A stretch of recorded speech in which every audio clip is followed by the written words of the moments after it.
Hello everyone, welcome to Boot Chemistry. In today's lecture, we are going to discuss displacement reaction and double displacement reaction. So, we have already discussed combination reaction, decomposition reactions, and in today's lecture, we will be covering displacement and double displacement reaction. And after that, in next lecture, we will cover oxidation and reduction reaction, which is also known as redox reaction. So let's start our today's class. So what actually is displacement reaction? क्या होती है?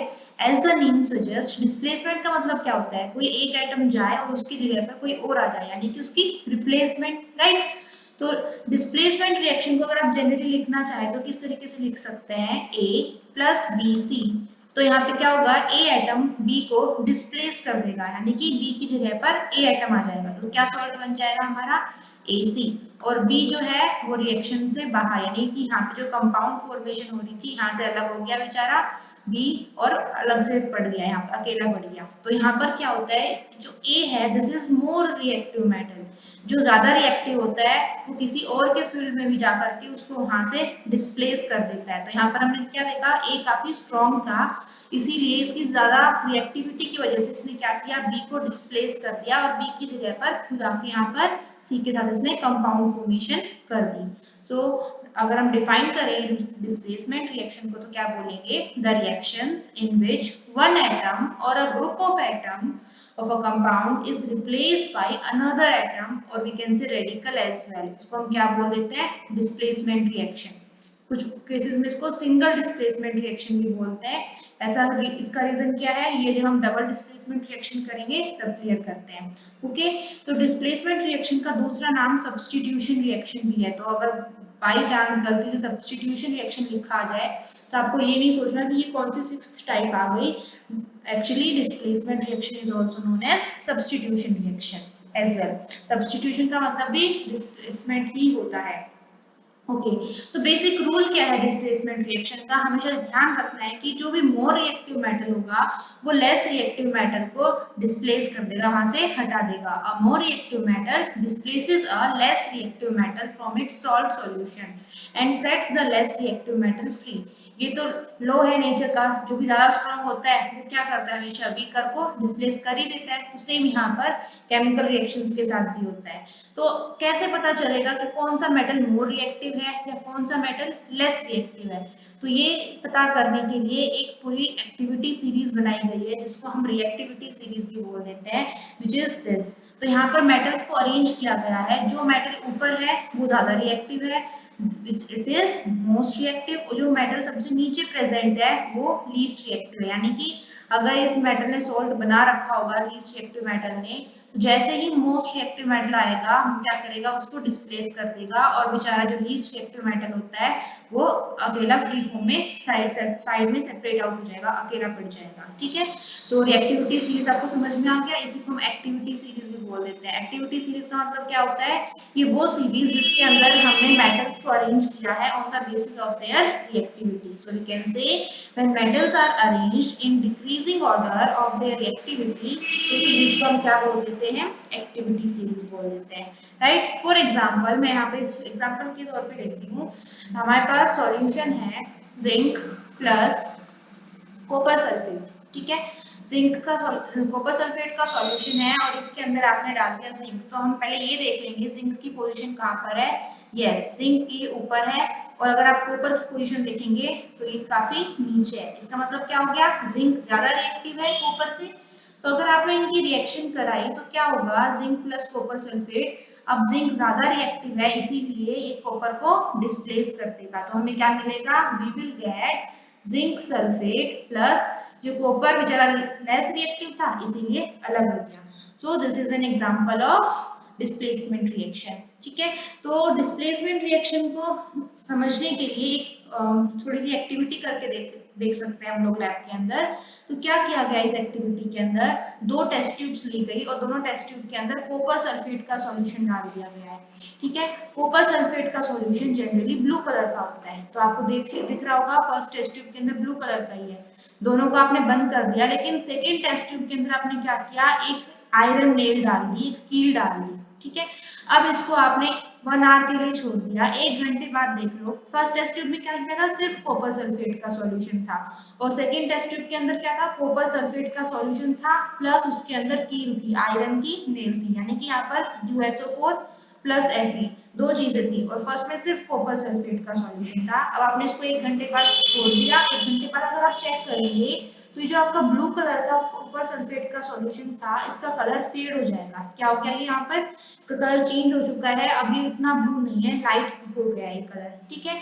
इसके साथ साथ अगर आपने यहाँ पर चेक किया, जब आपने डाली थी उस टाइम आयरन नेल कुछ इस तरीके की नजर आ रही थी, लेकिन थोड़ी देर बाद आपने क्या देखा, आयरन नेल की जो हमारी लोहे की कील थी उसके ऊपर भी एक लेयर बन गई है, ठीक है। Iron nail taken out from the copper sulphate solution after the reaction, तो इसके अंदर भी हमें चेंज नजर आ रहा है, ठीक है। यहाँ पे ब्राउन कलर की लेयर बन गई है आयरन नेल के ऊपर, ठीक है। तो ऑब्जर्वेशन क्या है इस पूरी एक्टिविटी की, the colour of the solution in test tube T2 changes from blue to light green, इसका कलर है ये फेड हो गया है। और जो आयरन नेल था दैट वाज सस्पेंडेड, जो कि हमने यहाँ पे टेस्ट ट्यूब T2 के अंदर डाला था in the copper sulphate solution, उसके ऊपर क्या हो गई, ब्राउनिश ग्रे कलर की लेयर आ गई। ऐसा क्यों हुआ, क्योंकि यहाँ पर रिएक्शन हो गई है आयरन और कॉपर सल्फेट की। तो हमें पता है, हम जल्दी से अपनी रिएक्टिविटी सीरीज अगर चेक करें तो आयरन की पोजीशन देखिए इस पॉइंट के ऊपर है, काफी ऊपर है, और कॉपर की नीचे, इसका मतलब iron is more reactive than that of copper, इसीलिए अब आयरन क्या करेगा, आयरन कॉपर को डिस्प्लेस कर देगा। तो यहाँ भी इसने यही किया, जैसे ही आपने आयरन को डाला कॉपर सल्फेट सॉल्यूशन में, तो यहाँ पर रिएक्शन हुई Fe प्लस CuSO4, और रिएक्शन के बाद क्या मिल गया हमें, यहाँ पर आयरन ने डिस्प्लेस कर दिया कॉपर को, और हमें मिल गया FeSO4 प्लस, कॉपर मेटल है वो बाहर हो गया, बेचारा वीकर था, लेस रिएक्टिव था, इसीलिए अलग पड़ गया। तो this is the conclusion of the reaction, यहाँ पर क्या हुआ है, डिस्प्लेसमेंट रिएक्शन हुई है। तो कुछ और एग्जांपल डिस्कस कर लेते हैं हम लोग डिस्प्लेसमेंट रिएक्शन का, जिससे हमें क्लियर हो जाए कि रिएक्शन होगी या नहीं। अब मैं आपके सामने एक रिएक्शन लिखती हूँ, और आपको पहले ये पता लगाना है कि रिएक्शन होगी भी या नहीं होगी। So reaction is Cu plus MgSO4। अब हमें पता ये लगाना है कि क्या ये रिएक्शन होगी। अब में से काफी सारे बच्चे तो सोच रहे होंगे कि यहाँ पे क्या बन जाएगा हम लोगों को, CuSO4 प्लस Mg, ऐसा हम सोच रहे हैं। लेकिन ये सोचने से पहले हमें ये देखना पड़ेगा कि कॉपर और मैग्नीशियम में से ज्यादा रिएक्टिव कौन है, और इसके लिए हमें पता होना चाहिए रिएक्टिविटी सीरीज। तो देखते हैं, मैग्नीशियम यहाँ पर है, देखिए ऊपर है, और कॉपर देखें तो काफी नीचे है इस पॉइंट के ऊपर। तो क्या लगता है आपको, क्या लेस रिएक्टिव कॉपर मैग्नीशियम को डिस्प्लेस कर सकता है, एक वीकर मेटल, एक लीस्ट रिएक्टिव मेटल मोर रिएक्टिव मेटल को डिस्प्लेस करेगा?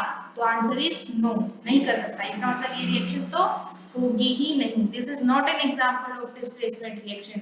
अगर बाय चांस क्वेश्चन आ भी गया, कंप्लीट द रिएक्शन, और उसके अंदर ये लिखा हुआ है Cu प्लस MgSO4, तो आप क्या लिखेंगे इसके आगे, आप लिखेंगे no reaction. Why?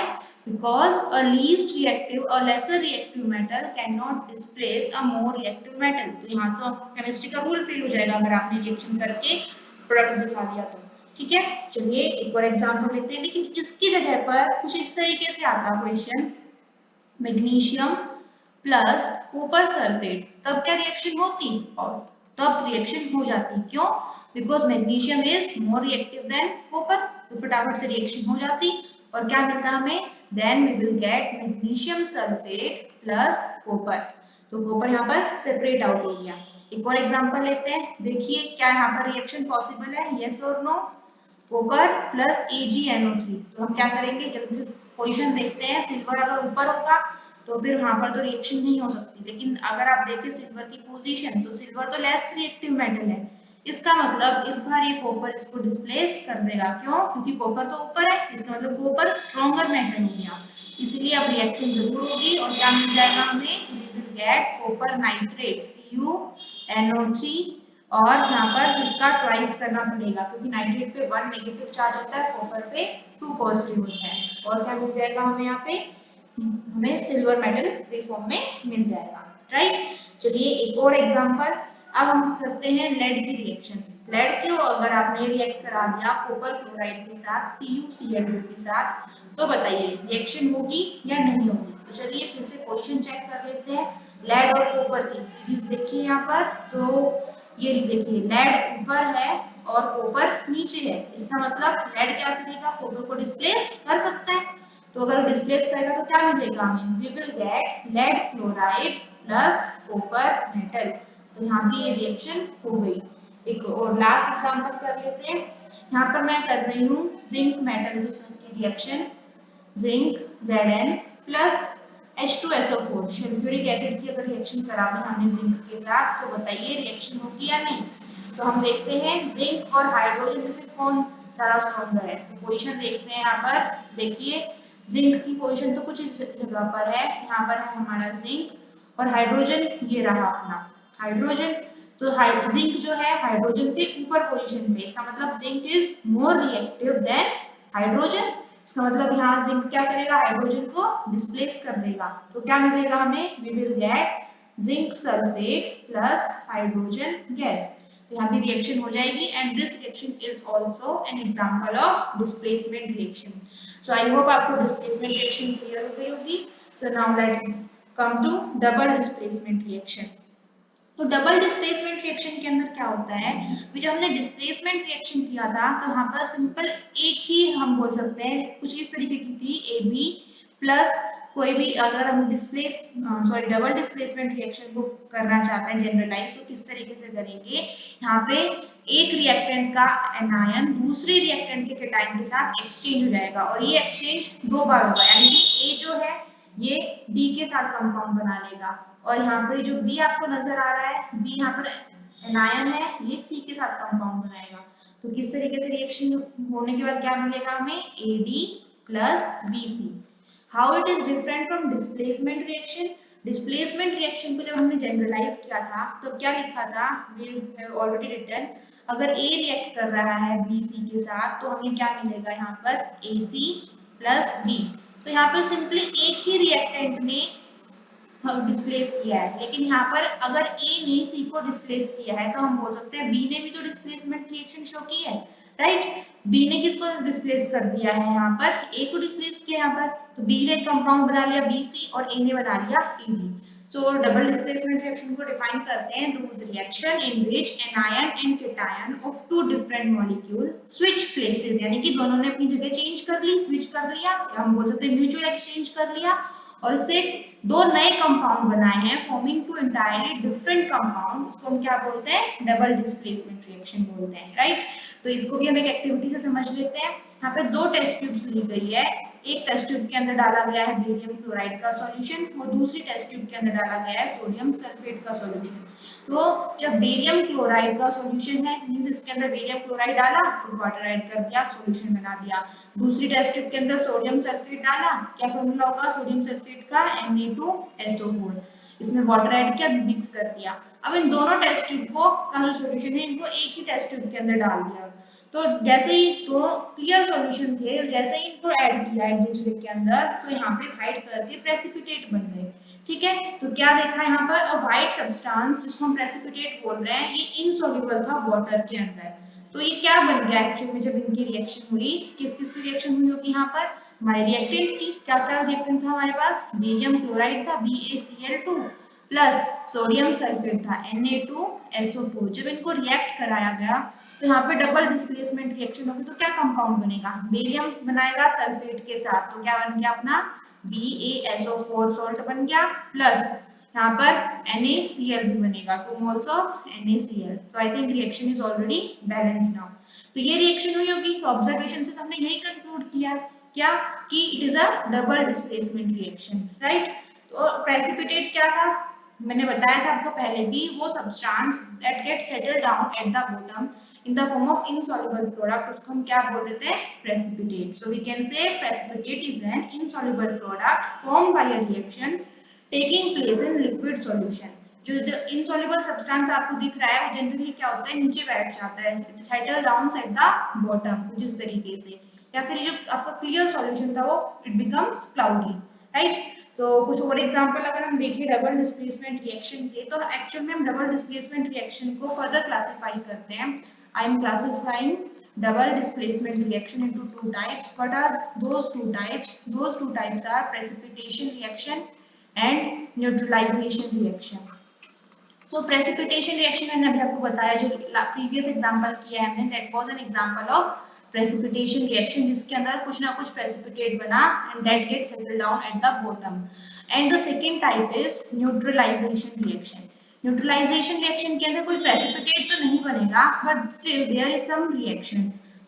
Most common example is acid base reaction, जैसे कि हाइड्रोक्लोरिक एसिड की रिएक्शन जब हम NaOH सोडियम हाइड्रोक्साइड के साथ कराएंगे तो क्या मिलता है हमें यहाँ पर, we will get NaCl, salt मिल गया हमें, NaCl प्लस H2 वाटर मिल गया. तो क्या हुआ है, देखिए ये जो Cl है ये इसने Na के साथ कंपाउंड बना दिया, Cl नेगेटिव था, Na पॉजिटिव, इन्होंने कंपाउंड बना दिया NaCl. और यहाँ पर ये जो H था इसने किसके साथ कंपाउंड बनाया, OH के साथ मिलकर क्या बना दिया, वाटर बना दिया. प्रेसिपिटेशन रिएक्शन जैसा कि मैंने अभी आपको बताया था, जैसे कि सोडियम सल्फेट था Na2SO4, इसकी रिएक्शन हमने जैसे ही बेरियम क्लोराइड के साथ कराई थी, बेरियम क्लोराइड का फॉर्मूला क्या है, BaCl2. तो यहाँ भी सेम वही रिएक्शन हो रही है, यहाँ पर ये Na पॉजिटिव है, ये किसके साथ कंपाउंड बना लेगा, क्लोराइड के साथ, तो क्या मिलेगा हमें, NaCl. क्यों NaCl कैसे बना पता है ना, क्योंकि Na के ऊपर 1 पॉजिटिव चार्ज होता है, Cl के ऊपर 1 नेगेटिव चार्ज होता है, क्रॉसिंग होगा तो फिर हमें NaCl का फॉर्मूला मिल गया Na, ये वाला, ठीक है, NaCl. सेम बेरियम सल्फेट का देख लेंगे, सल्फेट जो है और यहाँ पर Ba, हमें पता है जो पॉजिटिव चार्ज होता है वो पहले लिखते हैं और नेगेटिव चार्ज बाद में लिखते हैं, इसीलिए पहले हमने लिखा Ba और बाद में लिख दिया SO4. कि बेरियम के ऊपर कितना चार्ज होता है, 2 पॉजिटिव चार्ज होता है, और हमें पता है सल्फेट के ऊपर कितना चार्ज होता है, 2 नेगेटिव. सेम वही क्रॉसिंग कराएंगे, 2 से 2 कैंसिल हो जाएगा, इसीलिए the formula of barium sulphate will be BaSO4. So double displacement reaction है, इसको हमने दो टाइप से क्लासिफाई किया, into precipitation and neutralisation reaction. बाकी मुझे नहीं लगता कुछ और प्रॉब्लम होगी. दिस इज जस्ट आज हमने कवर कर लिया है displacement reaction and double displacement reaction. That's all for today. Thank you so much.